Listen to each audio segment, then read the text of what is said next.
Hello guys, কি অবস্থা সবার? আশা করি সবাই অনেক বেশি ভালো আছেন। We have a beautiful math here. এরকম ম্যাথ আমরা নিউটন অ্যান্ড মেকানিক্স অনেক করছি। আই থিঙ্ক এইটাও একটু দেখলেই আপনারা করতে পারবেন, সো একটু মনোযোগ দিয়ে শুনেন। দেখেন, এখানে একটা আনত তল দেওয়া আছে, যেটা কিনা 37 ডিগ্রি কোণে আনত, এবং এর উপর দুইটা বস্তু রাখা আছে, একটা হচ্ছে M1 ভরের আর একটা M2 ভরের। M1 এর মান দেওয়া আছে 4 কেজি, M2 এর মান দেওয়া আছে 2 কেজি, এবং এই দুইটা বস্তু একটা সুতা দিয়ে বাঁধা, এবং এই সুতার ভরকে বলা হয়েছে ইগনোর করতে, লাইক সুতার ভর কাউন্ট করা লাগবে না। এখন এই পুরো সিস্টেমটা, এই যে সুতা দিয়ে বাঁধা দুইটা ভর, এই পুরো সিস্টেমটাই নিচের দিকে নামতেছে। ওকে, সো নিচের দিকে যখন নামবে, সারফেসে তো ফ্রিকশন আছে, একটা প্র্যাকটিক্যাল সারফেসে অবশ্যই ফ্রিকশন থাকে। সো এই সারফেসেও ফ্রিকশন দেওয়া আছে।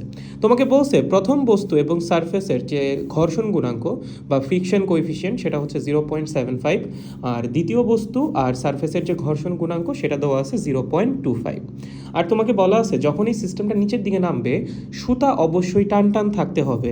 সুতা টান টান থাকতে হবে মানে হচ্ছে এই দুইটা বস্তু একই ত্বরণ নিয়ে নিচে নামতে হবে। ঠিক আছে? সো পুরো কোয়েশ্চেনটা আরেকবার রিভিউ করি। একটা ইনক্লাইন্ড সারফেস আছে 37 ডিগ্রি কোণে আনত, দুইটা ভর আছে, ভর দেওয়া আছে।